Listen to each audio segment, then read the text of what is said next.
Hello students, कल हमने पढ़ा था फंडामेंटल फोर्सेस के बारे में।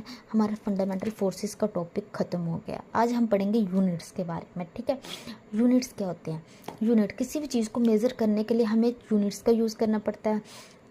जैसे हम चीनी ले रहे हैं, उसके लिए हम केजी, ग्राम, इसको हम क्या बोलते हैं? यूनिट्स। ठीक है, अब आगे system of units. System of units 4 types की होती हैं: CGS, MKS, FPS और SI। ठीक है, CGS में C सेंटीमीटर लेंथ के लिए हम सेंटीमीटर का यूज़ कर रहे हैं। G हम मास के लिए ग्राम का यूज़ कर रहे हैं। और S के लिए हम सेकंड का यूज़ कर रहे हैं। और दूसरी है MKS मीटर लेंथ के लिए हम मीटर का यूज़ कर रहे हैं। किलोग्राम, हम मास के लिए किलोग्राम का यूज़ कर रहे हैं। S सेकंड, टाइम के लिए हम सेकंड का यूज़ कर रहे हैं। आगे FPS, फुट, हम लेंथ के लिए फुट का यूज़ कर रहे हैं। P मास के लिए हम पाउंड का यूज़ कर रहे हैं। ठीक है, S टाइम के लिए हम सेकंड का यूज़ कर रहे हैं। SI, इसी को बोलते हैं हम इंटरनेशनल सिस्टम ऑफ यूनिट। ये हमें इसको इंटरनेशनल एक्सेप्टेड मिली है। ठीक है, ये MKS की ही मॉडिफिकेशन है SI यूनिट। ठीक है, आगे हम पढ़ेंगे फंडामेंटल क्वांटिटीज़। यहाँ हम SI यूनिट्स के बारे में भी पढ़ेंगे। ठीक है, fundamental quantity, the physical quantity which do not depend on any other physical quantity, जो किसी भी फिजिकल क्वांटिटी पे डिपेंड नहीं करती, हम उसे बोलते हैं फंडामेंटल क्वांटिटीज़। पहली है फंडामेंटल क्वांटिटीज लेंथ के लिए हम क्या SI यूनिट यूज़ कर रहे हैं? मीटर। हमने बोला था ना ये MKS की ही मॉडिफिकेशन है। ठीक है, मीटर।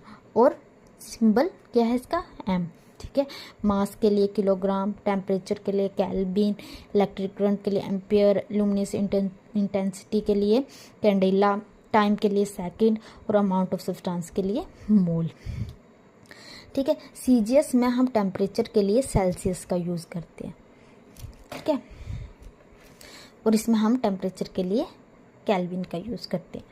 ठीक है, आगे हम पढ़ेंगे ड्राइव यूनिट्स के बारे में, ड्राइव क्वांटिटीज़ के बारे में। The physical quantity which depend on any other physical quantities for their measurement, ऐसी फिजिकल क्वांटिटी जो और किसी फिजिकल क्वांटिटी पे डिपेंड करती है मेज़र करने के लिए। जैसे वेलोसिटी किससे बन रही है? डिस्प्लेसमेंट अपॉन टाइम से। तो क्या आ रहा है? Metre upon second, metre second inverse. इसके लिए अनदर फिजिकल क्वांटिटी का यूज़ हो रहा है, तो इसको हम क्या बोलते हैं? Derived unit. आगे सप्लीमेंट्री यूनिट्स। सप्लीमेंट्री यूनिट्स 2 होती हैं, प्लेन एंगल, ठीक है, और एक होती है solid angle.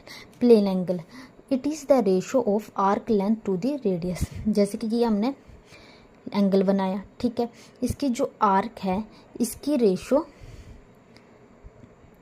Arc of length, जो आर्क है उसकी लेंथ की रेशो बाय रेडियस। ठीक है, DS अपॉन DR। ठीक है, इसको हम D थीटा से डिनोट करते हैं। इसकी जो यूनिट होती है वो रेडियन होती है। ठीक है, इसको बोलते हैं प्लेन एंगल। ठीक है, आगे solid angle, it is the ratio of area of portion of surface of area to square of the ratio of sphere. इसमें हम 2 आर्क लेंगे। ठीक है, जैसे कि DA आर्क 1 आर्क 2। ठीक है, जब इसको हम निकालेंगे D